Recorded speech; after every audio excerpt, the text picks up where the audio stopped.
Good morning to all of you. Today we are discussing the line emission spectrum of hydrogen. Line emission spectrum of hydrogen, it is a part of the Bohr atomic theory.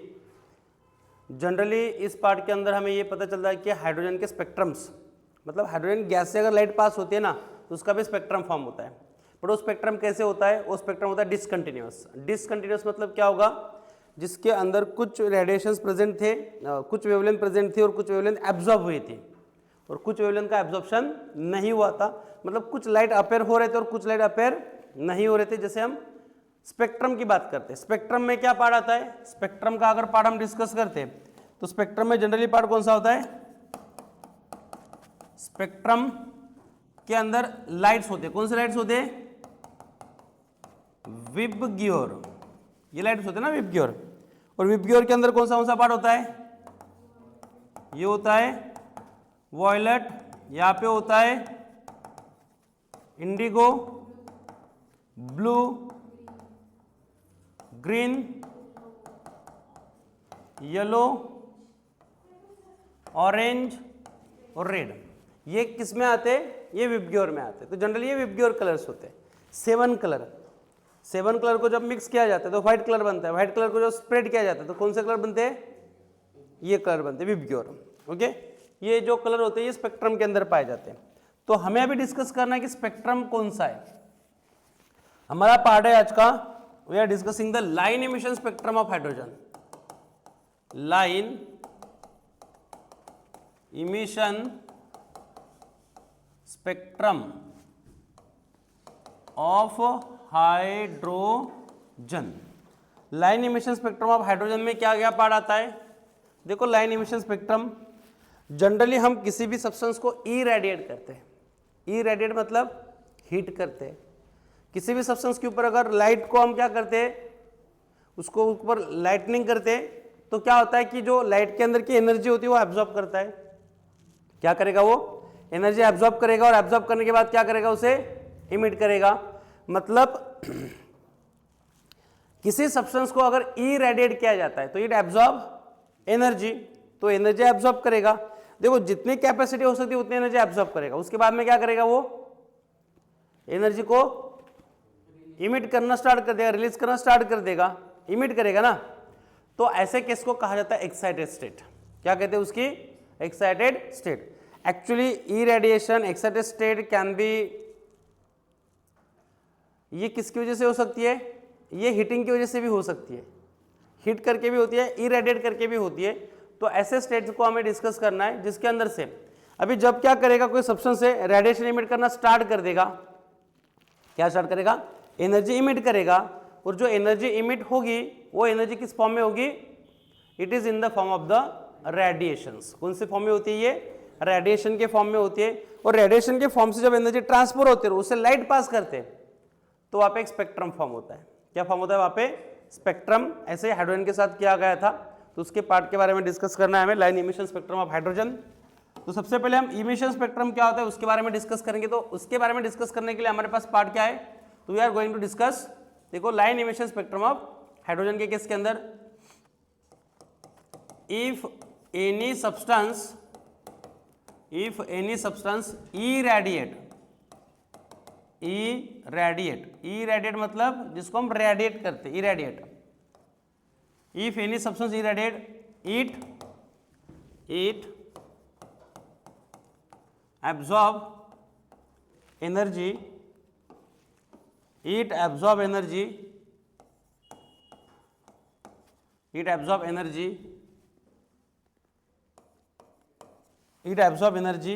and after that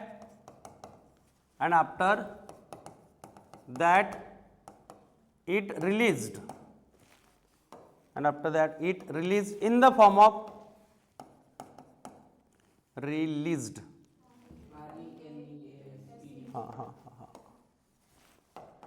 RELEASE, released in form of radiation. कौन से form में? Radiation के form में उसको क्या किया जाता है? रिलीज किया जाता है. देखो, this condition is known as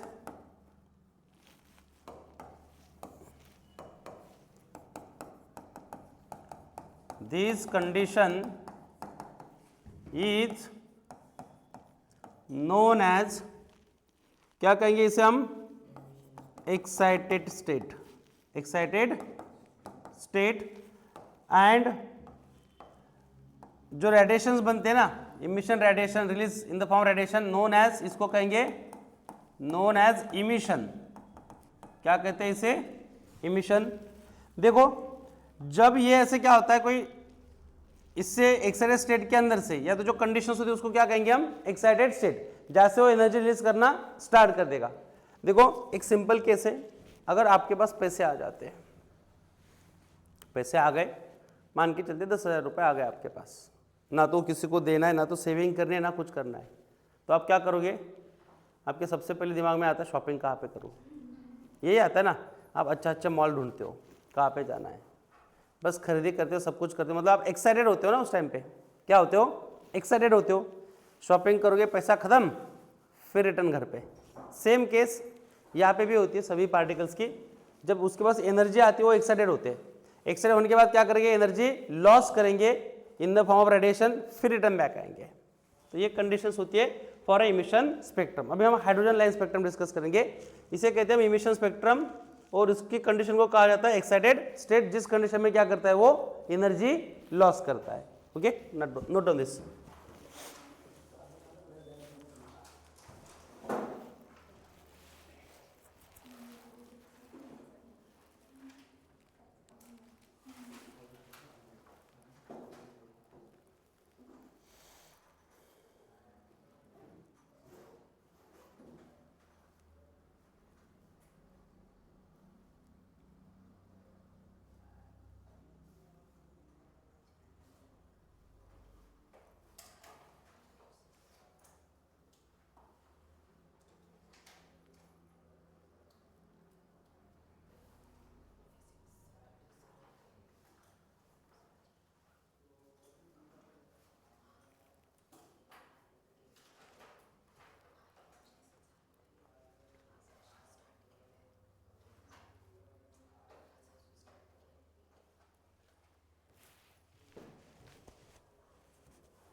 हो गया। देखो अभी हमें डिस्कस करना है line spectrum of the hydrogen. हाँ हो गया, लिखिए यहाँ तक।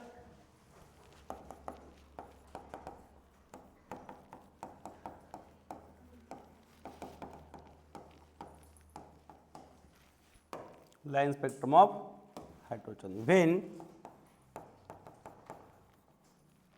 when hydrogen gas is heated in evacuated glass tube, when hydrogen gas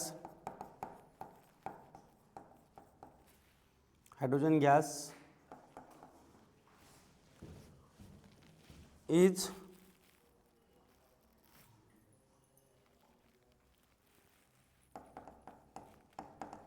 heated by passing electric discharge passing electric discharge. कैसे इसको हिट किया? इन इवैक्यूलेटेड ग्लास ट्यूब, इन इवैक्यूलेटेड ग्लास ट्यूब, मतलब क्लोज ग्लास ट्यूब होती है। इवैक्यूलेटेड ग्लास ट्यूब मतलब क्या होती है? पूरी क्लोज्ड, जिसके अंदर सिर्फ क्या है? गैस है। It absorb energy, it absorb energy and released, it absorb energy and released in form of, किसके फॉर्म में इसको रिलीज किया? and released in form of radiation when light is passes through it, when light is passes through it, there is a formation of spectrum.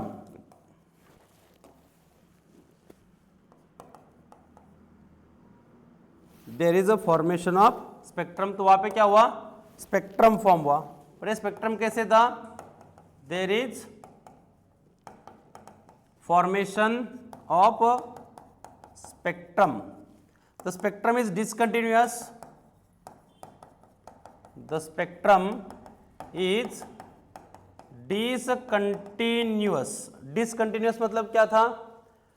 यहाँ पे कुछ colour चाहिए थे पूरे के पूरे, बट वो कलर्स यहाँ पे अवेलेबल नहीं थे। जैसे कि देखो एक पार्ट इसको डिस्कस करते हैं। एक ग्लास ट्यूब है हमारे पास, उस ग्लास ट्यूब में क्या भरा हुआ है?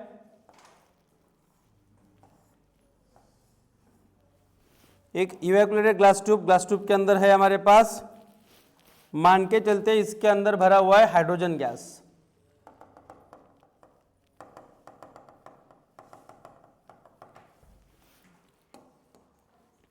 यहां से क्या किया? लाइट पास किया। ये कौन सा लाइट है? व्हाइट लाइट पास किया, रेडिएशन जो इमिट कर रहे थे उसमें से। बाद में क्या हुआ? यहाँ पे there is a formation of spectrum. तो स्पेक्ट्रम कैसे था? डिसकंटिन्यूअस था। कुछ कलर थे और कुछ कलर उसमें प्रेजेंट नहीं थे। जैसे कि यहाँ पे और एक कलर ले लेते हैं, यहाँ पे ये वाला,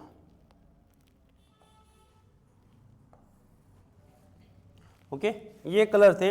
मतलब यहाँ पे होना क्या चाहिए था? विबग्योर कलर होने चाहिए थे। विबग्योर कलर आ गए क्या? यहाँ पे नहीं आ गए। यहाँ पे हमें चाहिए था विबग्योर, उल्टा लिखना पड़ेगा भैया, क्योंकि रेड ऊपर के साइड में है ना यहाँ पे, तो विबग्योर ऐसे आएगा ये विबग्योर, ओके विबग्योर कलर। तो देखो यहाँ पे कलर कौन से थे? कौन सा कलर अपेयर हुआ यहाँ पे?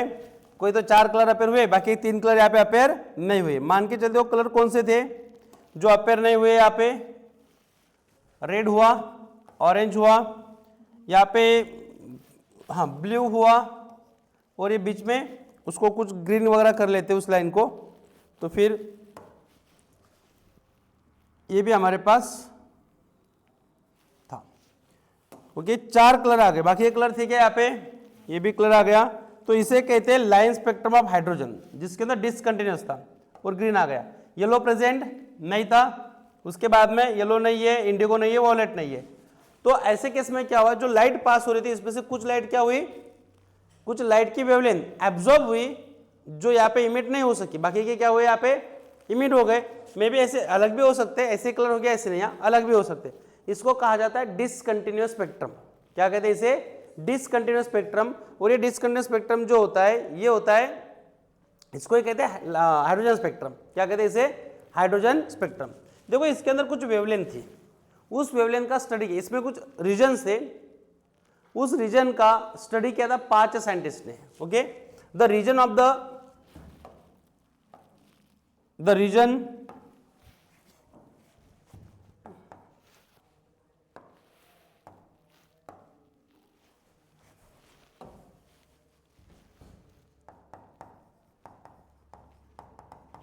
द रीजन ऑफ स्पेक्ट्रम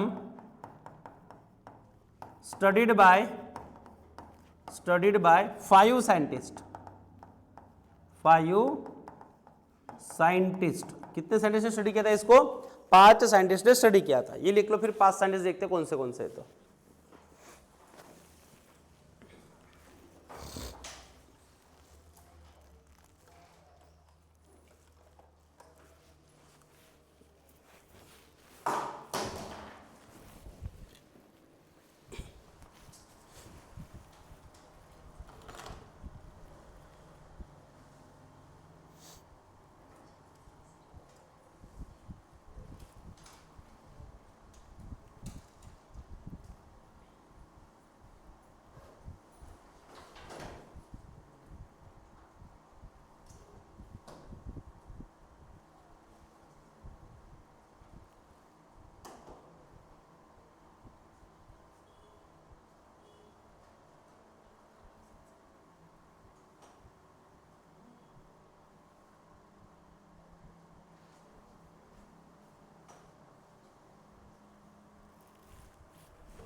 हो गया?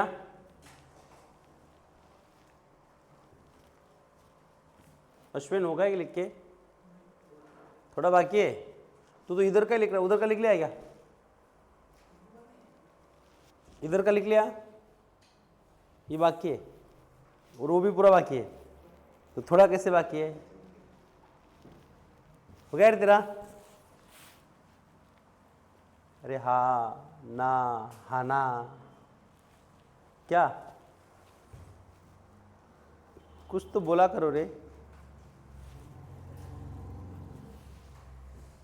देखो अभी वो पास्ट साइंटिस्ट कौन से थे और रीजन कौन सा था?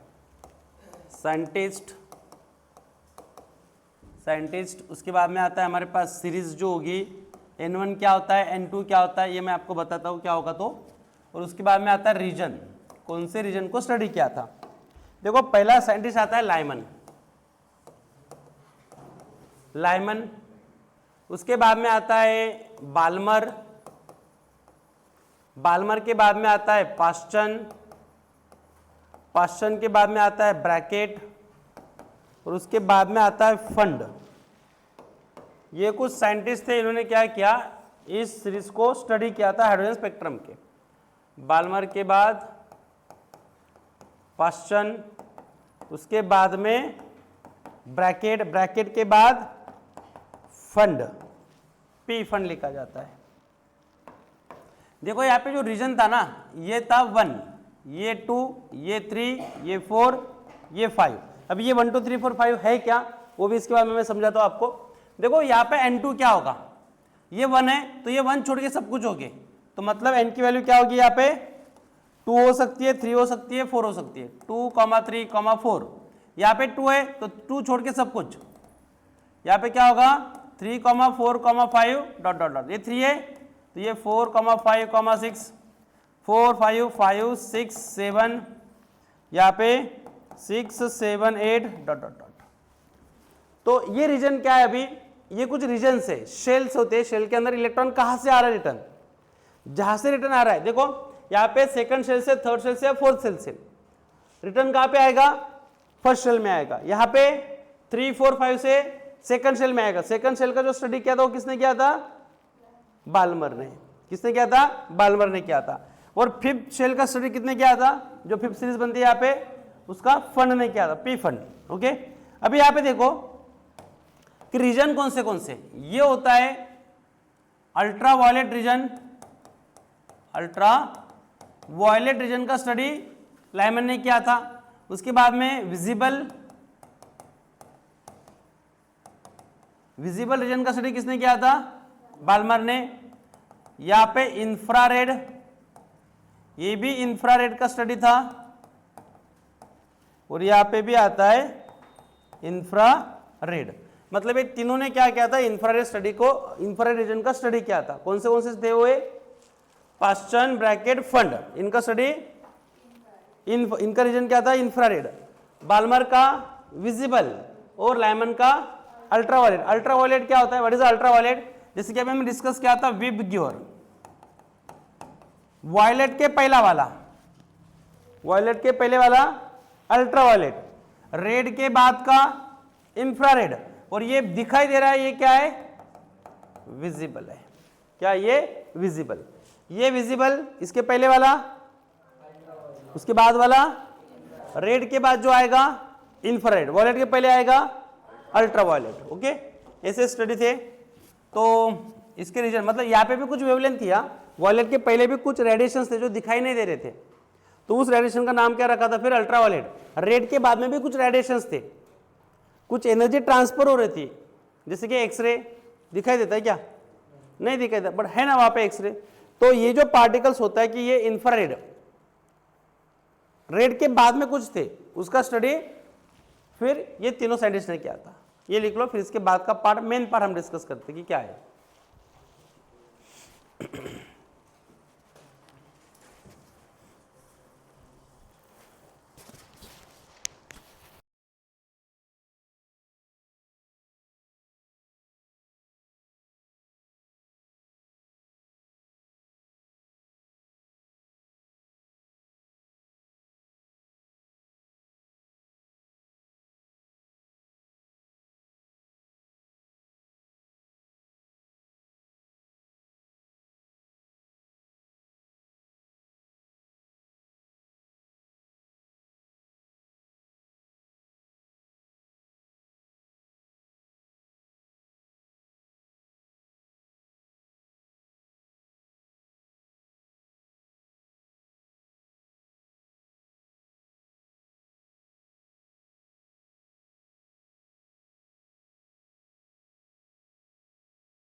देखो अभी हमें यहाँ पे एक्सप्रेशन लेना है कि लाइन स्पेक्ट्रम होते क्या है।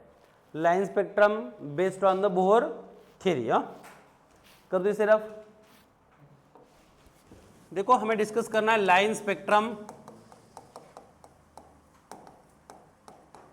Based on Bohr theory. देखो बोहर थ्योरी के बेस के ऊपर लाइन स्पेक्ट्रम ऑफ हाइड्रोजन क्या होता है, तो उस केस के अंदर जो पार्ट हमें डिस्कस करना है, तो थोड़ा ये वाला पार्ट डिस्कस करते हैं यहाँ पे।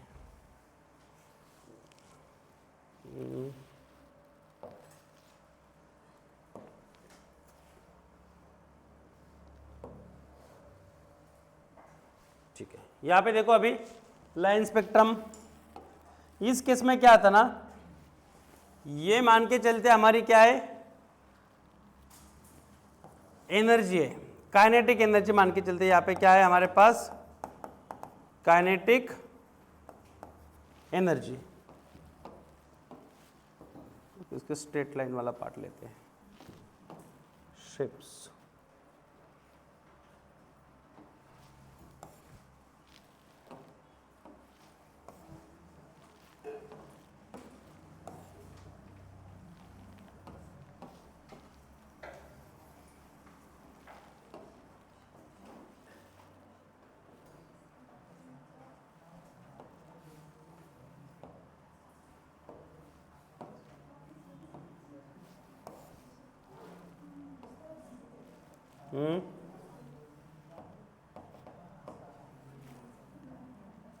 जान दो, इसमें स्ट्रेट लाइन नहीं है, नहीं तो वही ले लेती। कहाँ पे, ये, हाँ इधर आ गया इसका शेप। हमें चाहिए स्ट्रेट लाइन।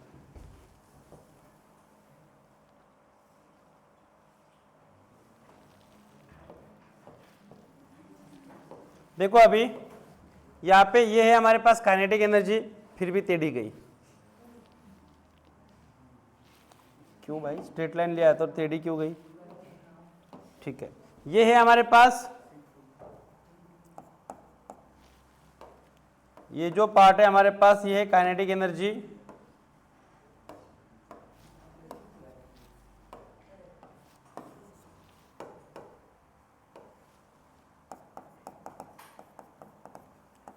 काइनेटिक एनर्जी कौन सी एनर्जी है ये?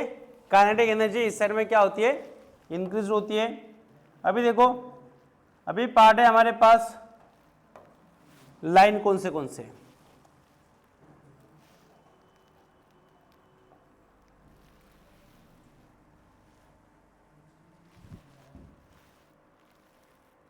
इसका कलर चेंज हो सकता है क्या? हो सकता है, इधर से चेंज करना पड़ेगा। देखो दूसरा जो लाइन था, ये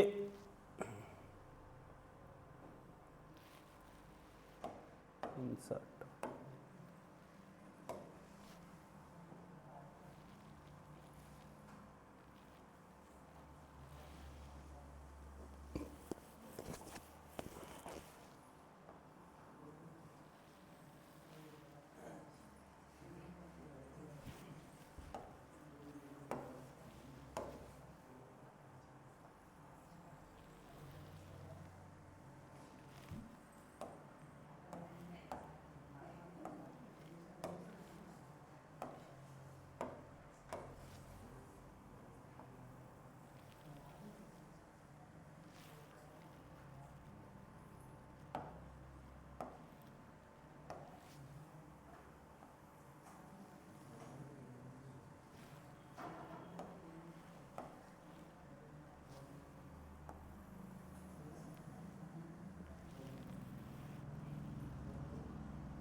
देखो ये हमारे पास कुछ लाइन आती है, यहाँ पे देखो ये था हमारा n is equal to 1 first shell, n equal to 2, n equal to 3, n equal to 4, n equal to 5, n equal to n equal to infinite. ये क्या है? शेल है। First shell, second shell, third shell, fourth shell, fifth shell, 6, 7, 8, 9, 10 और infinity. Okay, कहाँ तक जाते हैं? Infinity तक हो सकते हैं शेल्स। तो अभी यहाँ पे इलेक्ट्रॉन क्या होता है? देखो इलेक्ट्रॉन अगर किसी भी सीरीज से, मतलब किसी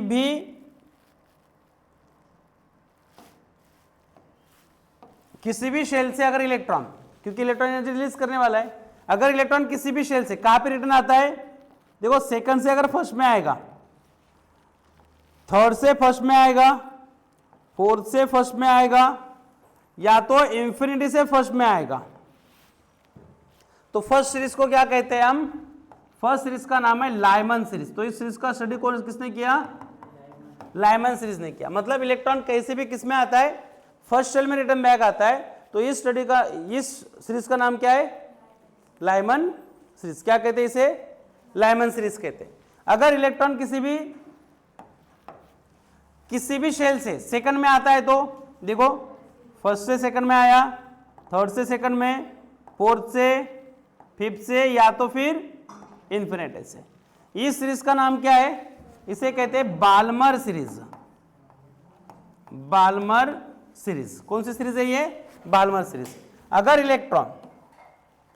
इलेक्ट्रॉन किसी भी शेल से, कौन से शेल में आता है? थर्ड शेल में। देखो फोर्थ से थर्ड में आ रहा है, फिफ्थ से, सिक्स से, या तो इन्फिनिट से। इसको क्या कहेंगे हम? इसे कहते हैं पाश्चन सीरीज। कौन सी सीरीज कहते हैं इसे? पाश्चन सीरीज। अगर इलेक्ट्रॉन किसी भी शेल से किसमें आता है?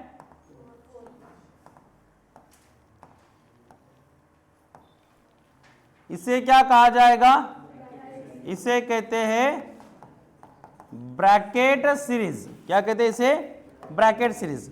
अभी देखो अगर इलेक्ट्रॉन किसी भी शेल से कहां पे आता है? फिफ्थ में आता है। मान के चलिए 6 से आ रहा है, 7 से, 8 से, या तो फिर इन्फिनिट से। इसे कहते हैं पी फंड सीरीज। देखो इनिशियली ये होता है, लाइमन सीरीज दिया है तो इसके n1 की वैल्यू क्या होगी? या इनिशियल क्या होगा? इनिशियल होगा हमारा पास 1, या तो आपको दिया जाता है ब्रैकेट का n1 क्या होगा? 4। n1 की वैल्यू यहाँ पे होगी, इसलिए हमने 4 लिया है। देखो वहां पे n1 की वैल्यू क्या लिखी है? चार्ट के अंदर 4 लिखी है। किसके लिए? ब्रैकेट के लिए। वही केस अगर बाल्मर के लिए डिस्कस करते तो n1 की वैल्यू क्या है? बाल्मर की 2 है, क्योंकि इलेक्ट्रॉन सेकंड में आ रहा है। इलेक्ट्रॉन कहां पे आ रहा है? सेकंड में। कहां से आ रहा है? किसी भी शेल से, हायर शेल से लोअर शेल में आ रहा है। तो इसलिए क्या कहते हैं इसे कहते हैं line spectrum of hydrogen in a bore theory. इसे ड्रॉ करो, इसके बाद में हम न्यूमेरिकल पार्ट डिस्कस करते हैं, और इसका एक वेवलेंथ का पार्ट आता है। ये पहले वेवलेंथ भी डिस्कस कर लेते हैं। Wavelength and wave number. Wavelength and wave number. देखो वेवलेंथ एंड वेव नंबर। तो वेव नंबर न्यू से डिनोट किया जाता है 109,667। क्या पार्ट होता है वो? वैल्यू कितनी उसकी? 667 है। ठीक है,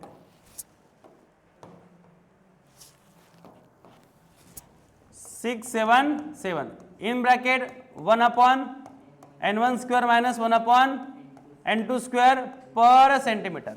क्या होता है ये? पर सेंटीमीटर। ये फॉर्मूला है हमारे लिए। What is n1?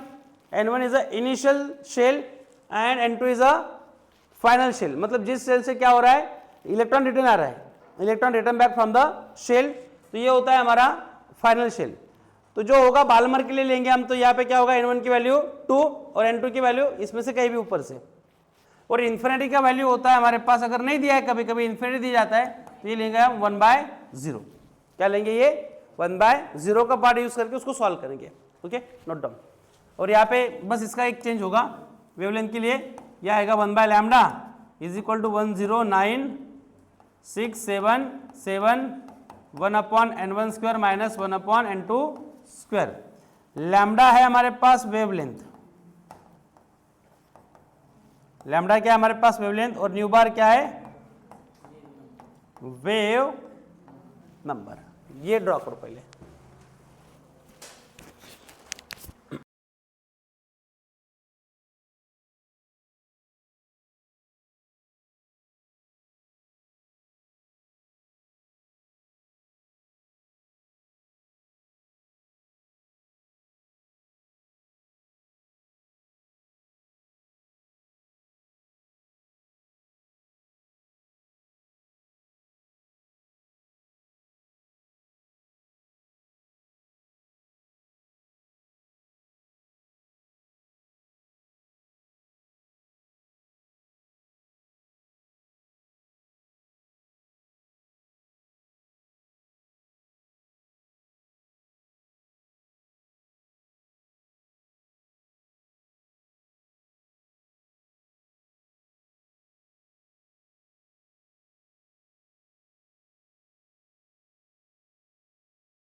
यहाँ पे लाइन के बीच का डिफरेंस ज्यादा है, इसके बाद में थोड़ा कम है, कम है, कम कम कम कम होते जाता है।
ये जो एक्सप्रेशन है ये लिखा हुआ, इस एक्सप्रेशन को कहा जाता है रीडबर्ग इक्वेशन एक्सप्रेशन। क्या नाम है इसका? This equation known as a Rydberg expression या इक्वेशन। ओके, क्या कहते हैं इसे? रीडबर्ग इक्वेशन और एक्सप्रेशन। तो ये वहां पे रीडबर्ग का पार्ट लिख लो, फिर हम इसके न्यूमेरिकल पार्ट देखते हैं कि क्या क्या न्यूमेरिकल पार्ट हो इसमें।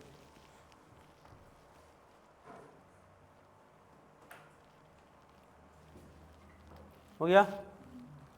देखो, फाइंड द वेवलेंथ क्वेश्चन है हमारे पास।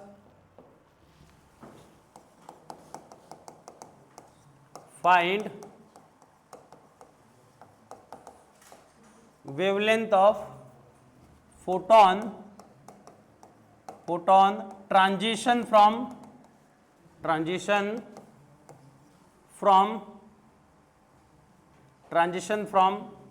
orbit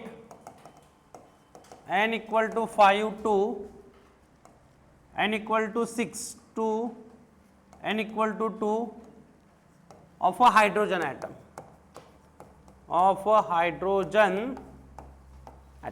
ये क्वेश्चन है हमारे पास। अभी यहाँ पे इलेक्ट्रॉन कहाँ से कहाँ पे जा रहा है? 6 में से सेकंड में, मतलब कौन सी सीरीज हो गई ये? Balmer series. ओके, तो बाल्मर सीरीज के लिए n1 की वैल्यू और n2 की वैल्यू, पहले सबसे पहले हम गिवन लिखेंगे। यहाँ पे क्वेश्चन लिख लो और बाद में कोई मत लिखो, पहले देख लो क्या है। तो क्वेश्चन लिख लिया? हाँ, नहीं लिखा तो क्वेश्चन लिख लो पहले।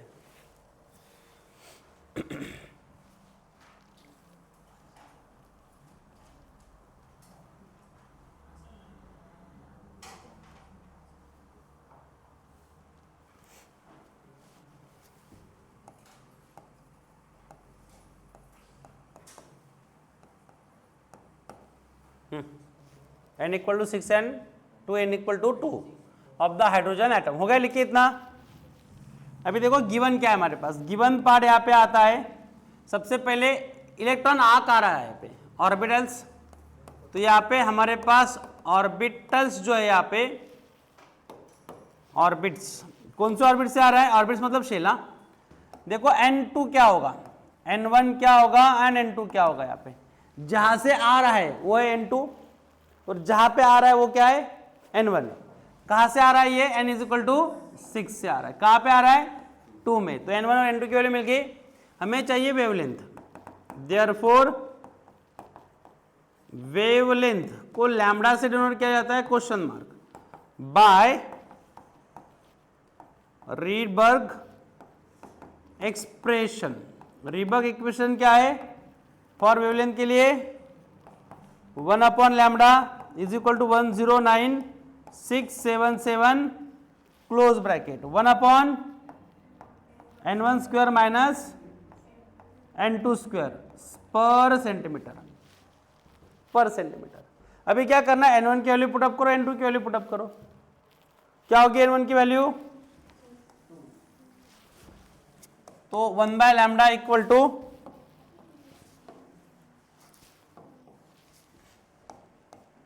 1 by lambda is equal to क्या होगा यहाँ पे? 109677 in bracket 1 upon 2 square n1 है ना। तो यहाँ पे क्या लिखेंगे हम? 2 स्क्वायर माइनस 1 अपॉन 6 स्क्वायर। बस कुछ नहीं, अभी इसको सॉल्व करना है। 109677 1 by 4 minus 1 by cross multiplication होगा यहाँ पे। हाँ या ना? हाँ। -4 अपॉन दोनों का मल्टीप्लीकेशन कितना होगा? 144। तो बस इसको माइनस करो और सॉल्व करो। अभी डिवाइड होता है तो डिवाइड करो। 109677 इनटू कितना आएगा? 32 अपॉन 144। दोनों नंबर डिवाइड होते, डिवाइड करो। सॉल्व करना है, सॉल्व करो। इसका 1 बाय लैम्बडा कुछ निकलेगा, ये 1 बाय लैम्बडा कुछ निकलता है तो लैम्बडा भी निकलेगा कुछ। ओके, करो फ्रेंड।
हो गया अरे, हो गया।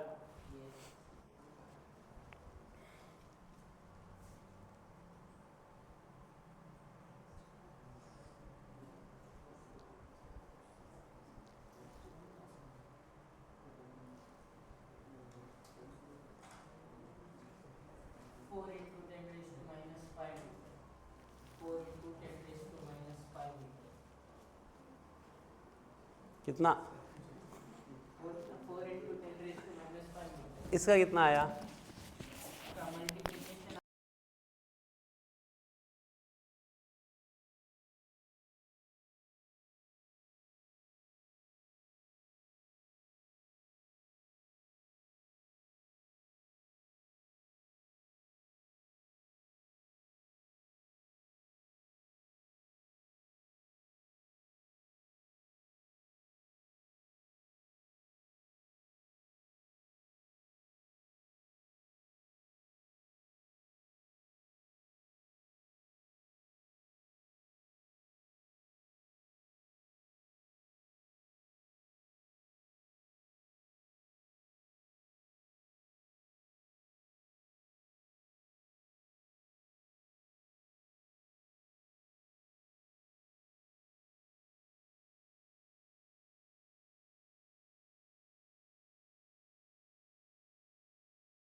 क्वेश्चन क्या है हमारा यहाँ पे?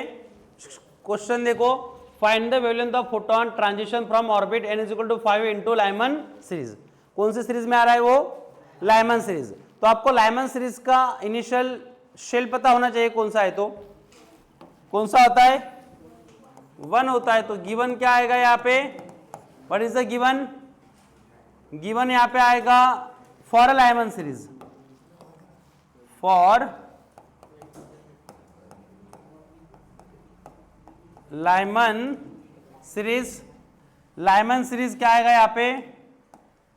n1 इक्वल टू कितना होगा? लाइमन का n1 कितना होता है? 1। फर्स्ट में ही आ रहा है ना वो रिटर्न, तो यहाँ पे आ रहा है रिटर्न 1 के अंदर। और फ्रॉम कहां से आ रहा है? n2 की वैल्यू क्या होगी फिर? 5। क्या निकालना है हमें? वेव लेंथ फाइंड आउट करनी है, लैम्बडा फाइंड आउट करना है, क्वेश्चन मार्क। इक्वेशन क्या आएगा? By Rydberg equation. तो रिडबर्ग इक्वेशन क्या होगा? तो यहां पे देखो रिडबर्ग इक्वेशन के अंदर हमारे part 1 by lambda 109,677 bracket close 1 upon n1 square minus 1 upon N2 square पर सेंटीमीटर। ये अगर ऊपर जाएगा तो ये सेंटीमीटर हो जाएगा। ओके, वैल्यू पुटअप करो और सॉल्व करो।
बोलो यहाँ पे वैल्यू क्या पुटअप की, 1/λ is equal to 10967 1/1 square minus 1/5 square. तो यहाँ पे क्या होगा, 1/λ इज इक्वल टू 10967 यह आएगा 1/1 माइनस 1/25। क्रॉस मल्टीप्लिकेशन करना पड़ेगा आपको, 10967 25 माइनस 1/1 इंटू 25, तो 1/λ इज इक्वल टू 10967 यहाँ पे आएगा 24/25। इसको सॉल्व करना है, कितना आएगा इसका आंसर,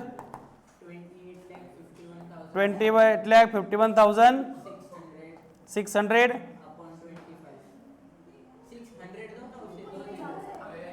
अपॉन 25। तो लैम्डा विल बिकम 0 पॉइंट, गुना कर चुका है हाँ इन दोनों का,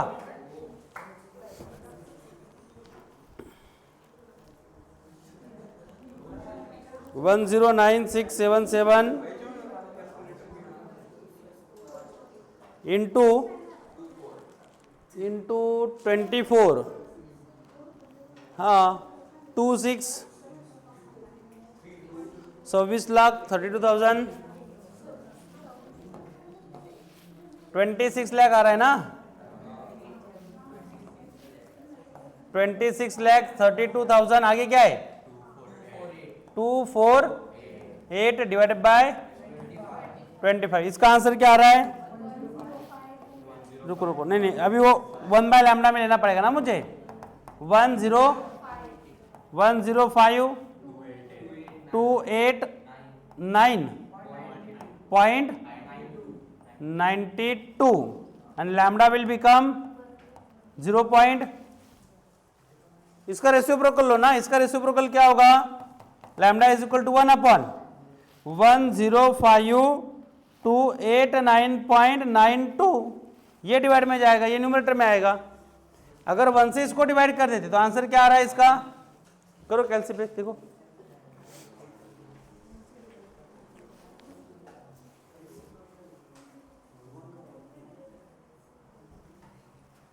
अरे कितना आ रहा है देखो,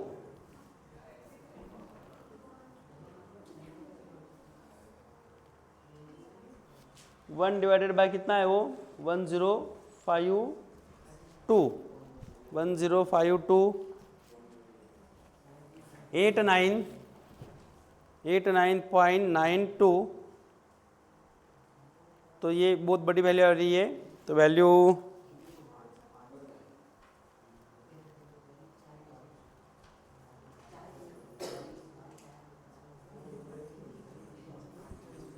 बताओ रे वैल्यू क्या आ रही, 1 2 3 4 5 94 बस हो गया। यहाँ पे इसको इधर शिफ्ट कर लेंगे तो वैल्यू क्या आएगी, lambda is equal to 9.4 into 10⁻⁻6 centimetre. 1 2 3 4 5 6 ये इसका फाइनल आंसर आता है। तो इस तरह से आपको ये कैलकुलेशंस करने हैं। नेक्स्ट टॉपिक के अंदर हम डिस्कस करेंगे postulate of bore atomic model. Bore atomic model होता है क्या, उसके पोस्टुलेट क्या है, रेडियस कितना होता है, उसके बाद में एनर्जी कितनी होती है, वो वाले कुछ न्यूमेरिकल का पार्ट होगा, तो उसे हम नेक्स्ट लेक्चर में डिस्कस करते हैं। और उसके साथ साथ डी ब्रोगली हाइपोथेसिस के बारे में भी डिस्कस करते हैं। ओके, तो आज के लेक्चर के लिए बस इतना ही, बाकी बचा हुआ नेक्स्ट लेक्चर के लिए। Okay, thank you.